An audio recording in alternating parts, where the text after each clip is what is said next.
ये कहानी है एक ऐसे गैंगस्टर की जो कि एक दिन एक हाई स्कूल स्टूडेंट की बॉडी में चला जाता है, जिसके बाद उसे स्कूल में पुलिस का सामना करना पड़ता है। और साथ ही उसे एक ऐसी चीज पता चलती है जिससे आज तक वो अनजान था, और इससे उसकी पूरी जिंदगी पलट जाती है। दोस्तों, ये कोरियन ड्रामा काफी मजेदार और एक्शन कॉमेडी से भरा हुआ है। इस वीडियो को एंड तक जरूर देखिएगा, आपको जरूर मजा आएगा। तो कहानी की शुरुआत होती है एक गैंगस्टर बॉस जांग से, जिसकी जिंदगी एकदम बेहतरीन गुजर रही थी। उसके पास किसी भी चीज की कोई कमी नहीं थी, सिवाय एक अच्छी बीवी के। उसकी वाइफ सियायोन जांग से बिल्कुल भी प्यार नहीं करती थी, लेकिन जांग को भी कोई फर्क नहीं पड़ता था, क्योंकि उसने बस सियायोन से इसलिए शादी की थी क्योंकि वो हान हो कंपनी के चेयरमैन की बेटी है। खैर, आज जांग को पता चलता है कि इसके नए प्रोजेक्ट के बीच में एक कारपेंटर की शॉप आ रही है, और कारपेंटर अपनी शॉप हटाने से मना कर रहा है। ये बात जानकर जांग अपने सबसे वफादार आदमी मैंशुल को बुलाता है और कहता है कि कुछ आदमियों को लेकर जाओ और उस कारपेंटर की शॉप को वहां से हटवाओ। इधर दूसरी तरफ वो कारपेंटर जोंग पहले ही घबराया हुआ था, और तभी मैंशुल यहाँ कई सारे आदमी लेकर आ जाता है। इसके बाद सारे आदमी जोंग की थोड़ी खातेदारी करते हैं, और फिर मैंशुल कहता है कि अगर तूने 3 तक गिनती में खुद साइन नहीं किए तो हम तेरा हाथ काटकर खुद अंगूठा लगवा लेंगे। जोंग भी डरकर अब साइन कर देता है। वही रात में जब जांग आराम से खाना खा रहा था, तो तभी यहाँ पर यांग नाम का एक और आदमी आ जाता है, जो कि किसी भी हाल में जांग से आगे निकलना चाहता है। यहाँ पर जांग यांग की थोड़ी बेइज्जती करता है, और अपनी बेइज्जती करवाने के बाद यांग यहाँ से निकल लेता है। को कंपनी की तरफ से एक बिल्डिंग मिलती है, और इसकी खुशी मनाने के लिए जांग एक रेस्टोरेंट में रामेन खाने आता है। लेकिन असल में उससे रामेन से कोई मतलब नहीं था, वो तो किसी को देखने यहाँ पर आया हुआ था। यहीं पर एक हाई स्कूल का लड़का डोंग भी जांग के आगे बैठकर खाना खा रहा था। अब यहाँ पर जांग रेस्टोरेंट की मालिक, इस पर रेस्टोरेंट की मालिकिन कहती है कि वो औरत तो मर गई होगी। ये सुनकर जांग रामेन चखता है, जो कि उसे बिल्कुल पसंद नहीं आते, और फिर वो पेमेंट करके जाने वाला होता है। तभी उस लड़के डोंग के पास किसी की कॉल आती है, और फिर वो जल्दबाजी में यहाँ से जाने लगता है। वो उन लेडी से कहता है कि मेरा वॉलेट कहीं पर खो गया है। ये बात सुनकर वो लेडी कहती है कि बेटा जाओ, ये अंकल है ना, ये भी तुम्हारी तरफ से पैसे दे देंगे। इसके बाद वो लेडी जांग से भी पैसे ले लेती है और कहती है कि इसके बदले में मैं तुम्हें जल्दी ही एक गिफ्ट दूंगी। अब जांग पैसे देकर यहाँ से जाने लगता है, लेकिन कूड़े की कारी की वजह से वो जाम में फंस जाता है और बाहर निकलकर खड़ा होता है। और यहीं पर वो लड़का डोंग भी ऊपर छत की दीवार पर चलता हुआ एक शूज उतारने की कोशिश कर रहा था, और तभी अचानक से वो नीचे जांग के ऊपर गिरता है, जिससे जांग वही बेहोश हो जाता है। अब इसके बाद जांग को एक हॉस्पिटल में जांग सोचता है कि ये नर्स मुझे बेटा क्यों बोल रही है। वो नर्स डॉक्टर को बुलाने चली जाती है। तभी जांग उठकर बाहर निकल जाता है, और एक आदमी दोबारा उससे कहता है कि बेटा तुम उठ गए। जांग सोच रहा था कि ये सभी लोग पागल वागल हो गए क्या, 40 साल के आदमी को ये लोग बेटा बोल रहे हैं। लेकिन तभी उसे एक बड़ा झटका लगता है। वो अपने सामने अपनी बॉडी को देखता है, जो कि बेड पर पड़ी हुई थी, और वो कोमा में जा चुका था।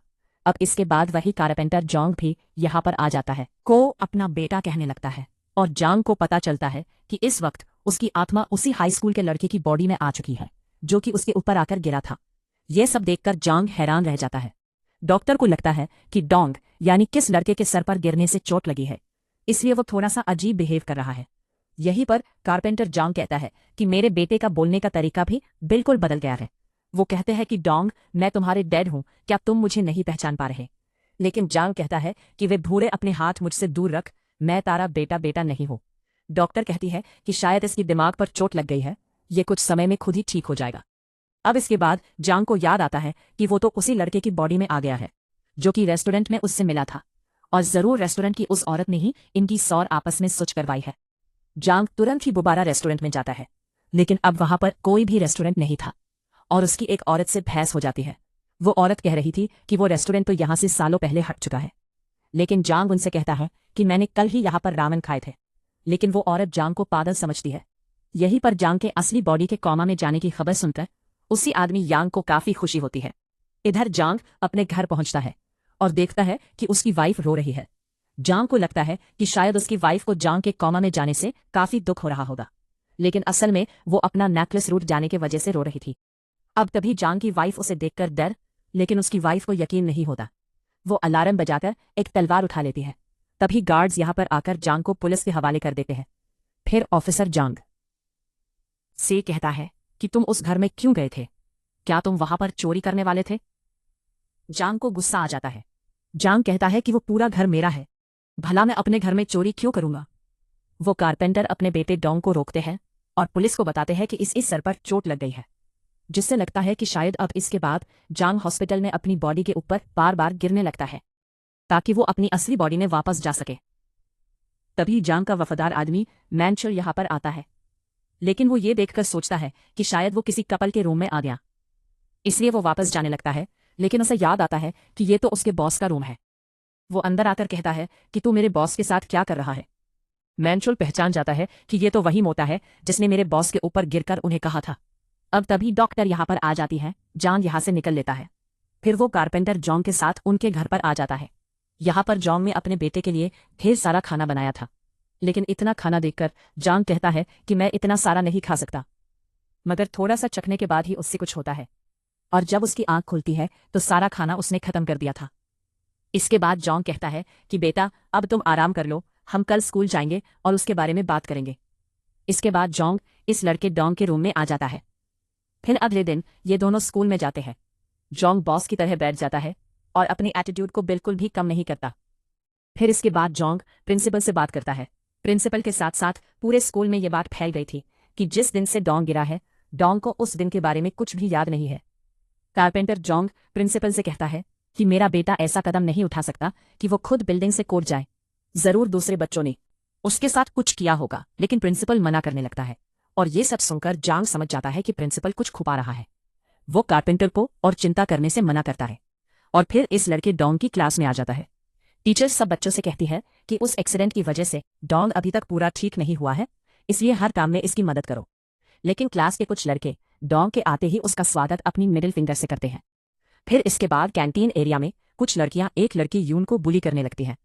एक लड़की यून के खाने में फैंटा मिला देती है और फिर उसे खाने के लिए कहती है। यून फाइट बैक नहीं करती और उसे खाने लगती है। इसके बाद वो लड़कियां उसका सारा खाना उसके ऊपर ही डाल देती है। ये सब देखकर जांग उनसे कहता है कि उसे आराम से लंच करने दो, उसे परेशान क्यों कर रही हो। लेकिन फिर एक लड़का था, वो जांग को मारने वाला था, लेकिन एक टीचर आकर इन्हें लड़ने से रोक देती है। मगर फिर लंच के बाद वो लड़के दोबारा जांग को रोक लेते हैं। वही लड़का तेवो कहता है कि लगता है तुझे कुछ याद नहीं है, लेकिन भले ही तेरी चोट लगी हो, मगर तुझे रोज हमारे लिए लंच में बर्गर लाना होगा, नहीं तो तू पीटेगा। लेकिन जांग उल्टा उसके एक थप्पड़ जड़ देता है। इसके बाद जांग दोबारा उसके एक और मारता है और तीसरे में वो लड़का तेवो भी डरने लगता है। फिर जांग कहता है कि मुझे एक बात बता, इस लड़के डॉन्ग ने यानी कि मैंने तेरे साथ कुछ किया था जो तो इसे यानी कि मुझे बुली कर रहा है, या फिर ये यानी कि मैं बस एक आसान टारगेट था। ये बात सुनकर तेवो कहता है कि मोटे तू बहुत आसान टारगेट था, इसलिए हम तुझे बुली करते थे। ये सुनकर जांग उसके एक और थप्पड़ जड़ता है और फिर तब उसे एक और लड़का किमजे देखता है जो कि इनसे डरकर इनके लिए खाने का सामान लाया था। लेकिन क्योंकि अब उसने इन बुली ईज को पिटते हुए देख लिया था, इसलिए ये लोग उसे बाथरूम में ले जाकर उसे पीटने लगते हैं और कहते हैं कि अगर तूने ये बात किसी को भी बताने की कोशिश की तो तेरी खैर नहीं। ये लोग किम जे की पेंट उतारकर उसकी वीडियो बनाने वाले थे ताकि बाद में किम जे को ब्लैकमेल किया जा सके।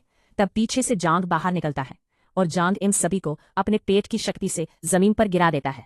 इसके बाद वो तेवक का फोन ले लेता है और देखता है कि इसमें तो इस लड़के यानी कि डॉन्ग की कई सारी फोटोज हैं जिसमें वो बुली हो रहा है।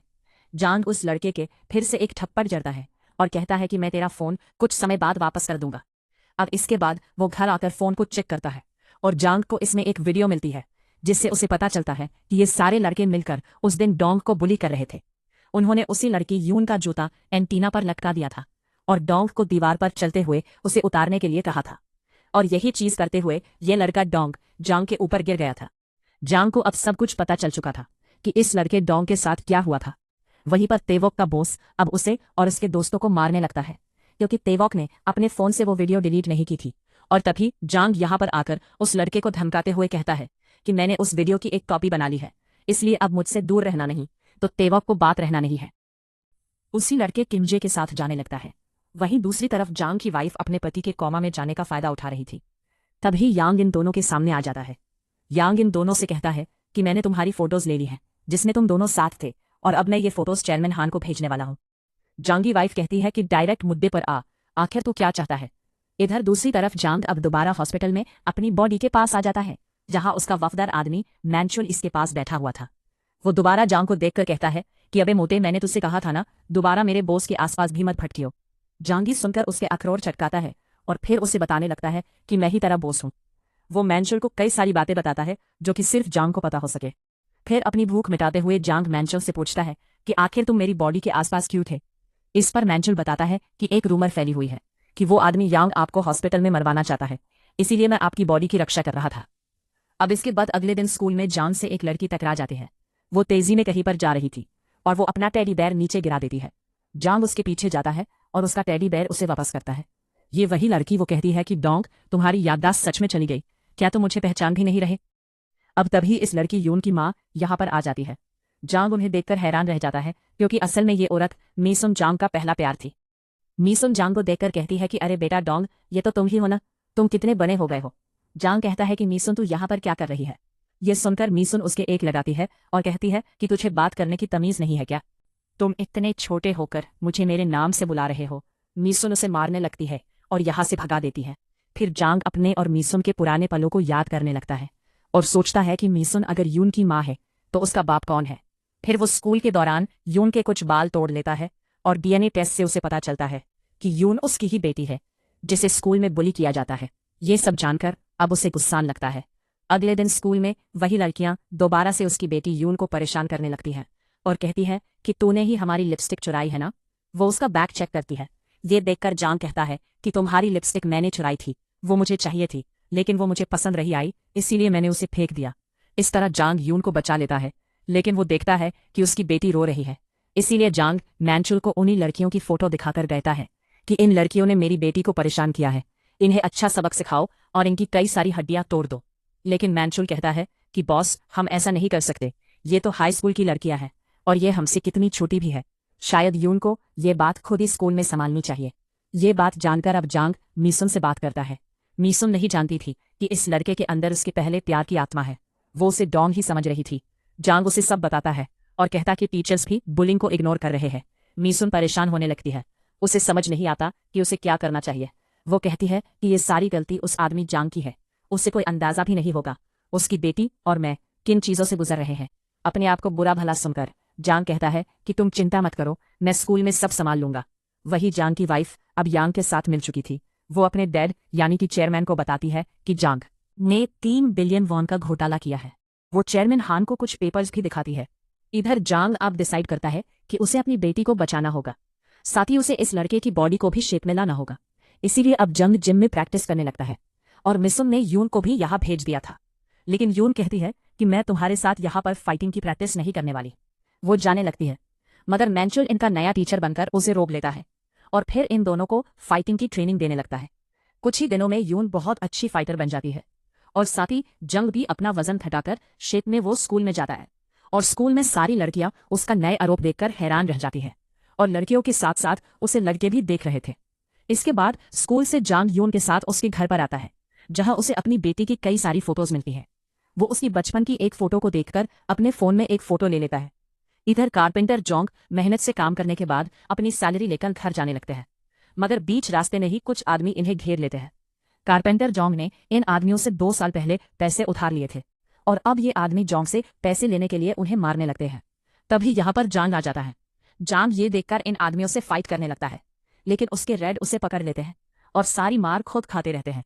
फिर इन आदमियों का बॉस कहता है कि तुम्हारे पास सिर्फ 1 हफ्ते का टाइम है, 1 हफ्ते में मुझे 80 मिलियन वॉन लाकर देना। ये बोलकर वो चले जाते हैं। जांग देखता है कि कारपेंटर जोंग अब इसके बाद मैंचुल अकेले ही उन आदमियों के अड्डे पर पहुंच जाता है। मैंचुल अकेले इन सभी से फाइट करता है और इनकी हड्डी पसली चटकाने के बाद वो इनसे कहता है कि उस कारपेंटर जोंग की किस्मत दूसरी बार ऐसे नहीं कटनी चाहिए। ओंग ने 2 साल पहले तुमसे 5 मिलियन लिए थे ना, और अब तुम उससे 80 मिलियन मांग रहे हो। उसका कर्जा कम कर दो, नहीं तो तुम्हारे लिए अच्छा नहीं होगा। वो आदमी भी डरकर मैंचुल की बात मान लेता है। इधर जंग कारपेंटर जोंग के लिए अपने हाथों से खाना बनाता है और ये देखकर जोंग को काफी खुशी होती है कि उनके बेटे ने उनका इतना ख्याल रखा। वो बताते हैं कि मुझे उन आदमियों की कॉल भी आई थी, उन्होंने मेरा कर्जा घटा दिया है। अब इसके बाद स्कूल में जंग अपनी बेटी की फोटो देखकर खुश हो रहा था। यहीं पर वो लड़कियां दोबारा अब यून के पास आकर उसे परेशान करने लगती हैं, लेकिन इस बार यून उनसे नहीं डरती। वो उन्हें पकड़कर मारने लगती है और इन लड़कियों को धमकाकर चली जाती है। जोंग को ये देखकर काफी खुशी होती है कि उसकी बेटी भी बिल्कुल उसकी तरह है। अब इसके बाद वो मीसुन के रेस्टोरेंट में जाकर उन्हें सारी बातें बताता है, जो जानकर मीसुन भी काफी खुश होती है और उसे रामेन खिलाती है। मीसुन कहती है कि तुम्हें इस तरह खाते हुए देखकर मुझे किसी की याद आ गई। वो अब तभी कुछ कस्टमर्स मीसुन को छेड़ने लगते हैं। ये देखकर जोंग को गुस्सा आ जाता है। वो उस आदमी के पास जाकर उससे बहस करने लगता है और बात हटपाई पर आ जाती है। जोंग मीसुन को किचन में भेजता है और फिर अकेले इन लोगों को बचाने लगता है। वो एक आदमी को पकड़कर कहता है कि तूने मेरी औरत को हद भी कैसे लगाया। जोंग उसे बुरी तरह मारने लगता है। मीसुन बाहर आकर उसे रोकती है और कहती है कि इस तरह तो ये आदमी मर जाएगा। फिर वो कहती है कि आखिर तुम कौन हो और तुम मुझे बार बार अपनी औरत क्यों बोल रहे हो। इसके बाद जोंग उसे सब बताता है कि उसकी आत्मा इस लड़के की बॉडी में आ गई है, लेकिन मैजन को इन बातों पर जरा भी यकीन नहीं हो रहा था। ये सुनकर जोंग उसे बताने लगता है कि तुम्हारे पेट के साइड में एक तिल है और अगर तुम चाहो तो मैं तुम्हें इससे भी ज्यादा प्राइवेट बातें बता सकता हूँ जो कि सिर्फ मैं ही जानता हूँ। ये बात सुनकर मीसुन घबरा जाती है। फिर वो पूछती है कि बताओ हम पहली बार कहाँ पर मिले थे और हमारा ब्रेकअप कहाँ पर हुआ था। जोंग उसे सब बताता है और कहता है कि जब तुम मुझसे आखिरी बार मिलने आई थी तो तुमने मुझे बताया क्यों नहीं कि तुम प्रेग्नेंट हो। मैं तुम्हें कभी भी नहीं छोड़ता। मीसुन को यकीन हो जाता है कि यही जोंग है। वो कहती है कि अब तुम वापस क्यों आए हो और यून तुम्हारी बेटी नहीं है, मैंने अकेले उसे पाला है। आखिरकार तुम अब भी गैंगस्टर हो, इसी वजह से तो मीसुन जोंग को यहां से जाने के लिए कहती है। जोंग को भी मजबूरी में यहां से जाना पड़ता है। तभी मीसुन उस दिन को याद करने लगती है जब वो जोंग से आखिरी बार मिलने गई थी।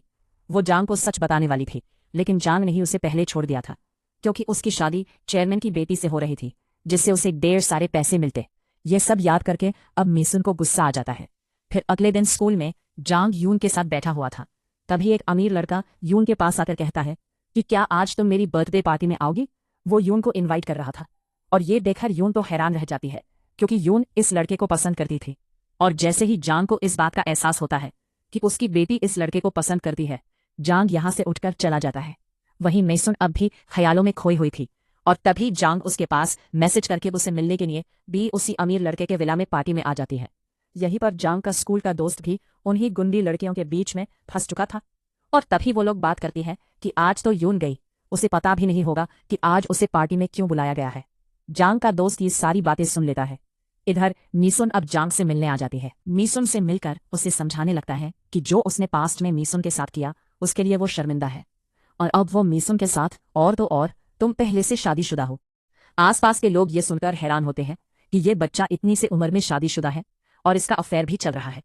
मीसुन अब जाने लगती है, तभी जोंग उसे रोककर किस करने लगता है और ये देखकर मीसुन उसके एक थप्पड़ मारती है। आसपास के लोग सदमे में पहुंच चुके थे कि आखिर ये सब क्या चल रहा है। मीसुन अब जोंग को पकड़कर पुलिस के पास ले जाने लगती है। जोंग उसे माफी मांगता है। तभी उसके पास उसके स्कूल के दोस्त की कॉल आती है और ये बात जानकर जोंग अब कार चलाते हुए यून की क्लास की उन्हीं लड़कियों से लोकेशन पूछता हुआ पार्टी में जाने लगता है। इधर वो अमीर लड़का यून को जबरदस्ती ड्रिंक पीने के लिए कहता है। यून नहीं मानती और तभी वो अपना असली रूप दिखाता है और कहता है कि मैंने तुम्हें ऐसी पार्टी में ऐसा ही नहीं बुलाया। लड़कों से फाइट करने लगता है। देखते ही देखते वो सबको मारकर ढेर कर देता है। एक लड़का फाइटिंग में थोड़ा बेहतर था, लेकिन 3-4 पंच खाने के बाद वो भी गिर जाता है। उन्हीं कुंडी लड़कियों में से एक लड़की ये देखकर जोंग पर फिदा हो जाती है। इधर यून अब उस अमीर लड़के से अपने आप को छुड़ाती है और उसके अखरोट चटकाकर पूल में फेंक देती है। इसके बाद दोनों यहां से चले जाते हैं। अब अगले दिन मैंशल जोंग की असली बॉडी को देखने जा रहा था तो कुछ आदमी उसे बाहर ही रोक लेते हैं और कहते हैं कि चेयरमैन का ऑर्डर है, कोई भी जोंग से नहीं मिल सकता। इसके बाद मैंशल जोंग को आकर सब कुछ बताता है कि तुम्हें तुम्हारी वाइफ ने यांग के साथ मिलकर झूठ इल्जाम में फंसा दिया है और अब चेयरमैन सोचते हैं कि तुमने 3 बिलियन वॉन का घोटाला किया है और जब तुम भाग रहे थे तभी तुम्हारा एक्सीडेंट हो गया। जोंग सोचता है कि अब उसे क्या करना चाहिए। इसके बाद मैंशल जोंग के कहने पर चेयरमैन को एक लेटर पहुंचाता है। इधर जोंग दोबारा मिनसुन के पास आकर पूछता है कि यून कैसी है। मिनसुन कहती है कि अगर तुम्हें सच में यून की चिंता है तो यहां से चले जाओ। जोंग जाने लगता है, तब उसके सामने वही लड़की आ जाती है। वो पूछती है कि क्या तुम और यून एक दूसरे को डेट कर रहे हो। जोंग गुस्से में मना करता है और ये सुनकर वो लड़की जोंग से कहती है कि फिर तुम मेरे बॉयफ्रेंड बन जाओ, लेकिन जोंग मना करता है। वो लड़की जोंग को एक बॉक्स देकर यहां से चली जाती है। तभी यून यहां पर आ जाती है। वो ये देखकर कहती है कि क्या तुम उस लड़की को डेट करोगे, लेकिन जोंग मना कर देता है। इस पर यून कहती है तो फिर तुम मेरे बॉयफ्रेंड बन जाओ। जोंग गुस्से में मना करता है और यहां से जाने लगता है। अब इसके बाद यून अपनी मॉम मैसुन को बताती है कि वो डोंग को अपना बॉयफ्रेंड बनाना चाहती है। कर गुस्सा और हैरान होती है क्योंकि वो जानती थी कि डोंग असल में यून के डैड है। मैसुन कहती है कि तुम उससे दूर रहना। अब इसके बाद अगले दिन मैसुन जोंग को स्कूल से ही पकड़ लेती है और कहती है कि तुम ऐसा क्या कर रहे हो जो तुम्हारी बेटी अब तुम्हें ही अपना बॉयफ्रेंड बनाना चाहती है। जोंग कहता है कि मैं बस उसका मीसुन जोंग से कहती है कि तुम यहां से चले जाओ और हमारी जिंदगी में कभी वापस मत आना। हम फिर से कभी भी एक नहीं हो सकते क्योंकि तुम पहले से शादीशुदा हो। अब तभी यून यहाँ पर आ जाती है और कहती रहे कि कौन शादीशुदा है यहाँ। बिना सोच समझे जांग यून से कहता है कि मैं तुम्हारी माँ को पसंद करता हूँ। यून ये सुनकर हैरान रह जाती है। उसे लगता है कि उसकी माँ ने उससे उसका प्यार छीन लिया। यून गुस्सा होकर यहाँ से भाग जाती है। मीसोन अब जांग पर गुस्सा होने लगती है और कहती है कि तुमने वो बात क्यों कही। इधर यांग गार्ड्स को मारता है और जांग की बॉडी के पास आ जाता है। वो जांग को मारने आया था, लेकिन तभी जांग को होश आ जाता है। वो कहता है कि अंकल आपकी जिप खुली हुई है। उसे होश में देखकर यांग खुद बेहोश हो जाता है। अब इसके बाद जांग डोंग के घर पर आ जाता है और कारपेंटर की उस हाई स्कूल के लड़के डोंग की आत्मा जांग की बॉडी में आ गई है। लेकिन उसके डेड के लिए वो एक आदमी था। वो डरने लगते हैं। डोंग खुद भी रो रहा था। तभी जांग यहाँ पर आ जाता है। वो समझ जाता है कि उसकी बॉडी में अब वही लड़का आ चुका है। डोंग भी सब कुछ समझ जाता है और ये देखकर वो घबराता है। तभी जांग उसके एक मारकर उसे शांत कराता है और फिर जांग कारपेंटर जांग को सब समझाने लगता है। शुरुआत में उसे बिल्कुल भी यकीन नहीं होता, लेकिन कुछ समय बाद वो सेज क्यों इन लड़के, तू यून को पसंद करता है ना, अगर तू मेरी मदद करेगा तो तू उसके करीब हो सकता है। इधर जांग की वाइफ यांग के ऊपर गुस्सा हो रही थी क्योंकि वो जांग को नहीं मार पाया। यांग कहता है कि चिंता मत करो, मैंने अपने आदमियों को काम पर लगा दिया है, वो जल्दी ही जांग को ढूंढ लेंगे। अब तभी एक आदमी आकर बताता है कि हमें पता चल गया है जांग कहाँ पर गया है। इधर जांग उसी लड़के डोंग के साथ मिनसुन के पास आता है और डोंग अब जांग बनकर मिनसुन से बात करता है और झूठ बोलता है कि हमारी सोल्स फिर से वापस हमारे अपने अपने शरीर में आ गई हैं। इसके बाद डोंग जांग के बताए तरीके के मुताबिक मिनसुन से माफी मांगने लगता है। लेकिन तभी यांग अपने आदमियों के साथ यहाँ पर आ जाता है। यह देखकर डोंग डरकर रोने लगता है। मिसन भी सब समझ जाती है। अब इसके बाद जांग उन दोनों को किचन में भेजता है और डोंग से मिसन को अंदर ही रखने के लिए कहता है। इसके बाद जांग इन गुंडों से फाइट करने लगता है। यांग को लगता है कि ये कोई हाई स्कूल का लड़का है, इसलिए यांग उसे सीरियस नहीं लेता। लेकिन जांग देखते ही देखते सारे आदमियों को निपटा देता है। तभी यांग अपने सबसे ताकतवर आदमी को फाइट के लिए भेजता है। जांग और उसके बीच में काफी देर तक फाइट होती रहती है, जिसमें आखिरकार जांग उसे मारने लगता है। लेकिन तभी यांग पीछे से उसके ऊपर हमला करके उसके गले पर चाकू रख लेता है और कहता है कि जांग बाहर आ। लेकिन तभी मिस जुन बाहर आती है। वो सिलेंडर को चालू करके लाइटर को हाथ में पकड़ लेती है और कहती है कि अगर तुम 3 तक गिनती में यहां से नहीं गए तो मैं आग लगाकर हम सभी को मार दूंगी। यांग काफी डर जाता है और मौके का फायदा उठाकर जांग दोबारा उसे मारने लगता है, लेकिन मिसुन उसे लड़ने से मना करती है। तभी यांग अपने आदमियों के साथ यहां से भाग जाता है।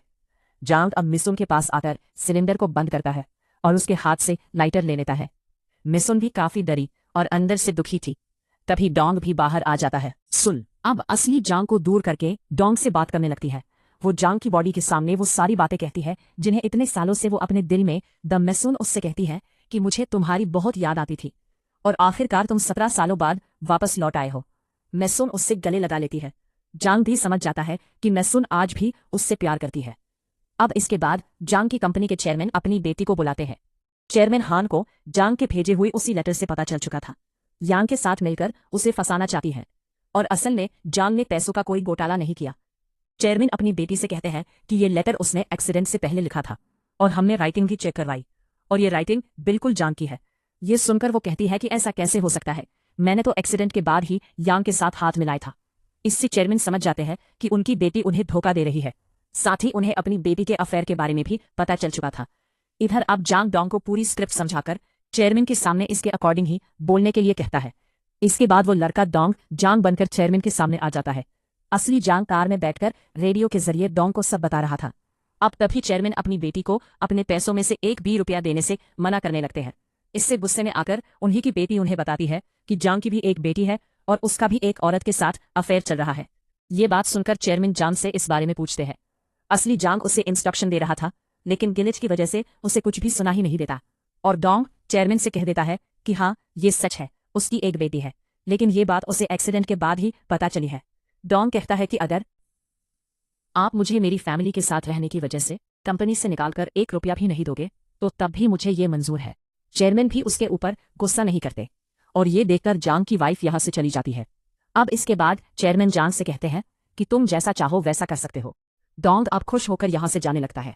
बाहर असली जांग के देखकर काफी खुश होता है कि डोंग ने सारी बातें संभाल ली, लेकिन अब तब भी उसकी वाइफ गुस्से में आती है और इन्हें ठोकने वाली होती है। जांग डोंग को धक्का देकर खुद गाड़ी के सामने आ जाता है, जिससे जांग काफी जख्मी हो जाता है। उसे तुरंत ही हॉस्पिटल ले जाया जाता है, जहां मीसुन और योन भी पहुंच जाते हैं। यहाँ पर योन जांग की असली बॉडी को देखकर कहती है कि माँ, ये मेरे डैड है ना, आपने इनकी फोटो को मुझसे छुपा कर रखा था, लेकिन मैंने वो फोटो देख ली थी। यहाँ पर असली जांग, जो कि डोंग की बॉडी में था, वो कहता है कि हाँ, मैं तुम्हारा डैड हूँ। यून परेशान होने लगती है और सोचती है कि ये क्या चल रहा है, कहीं मेरी माँ ने सच में मेरे दोस्त से शादी तो नहीं कर ली ना।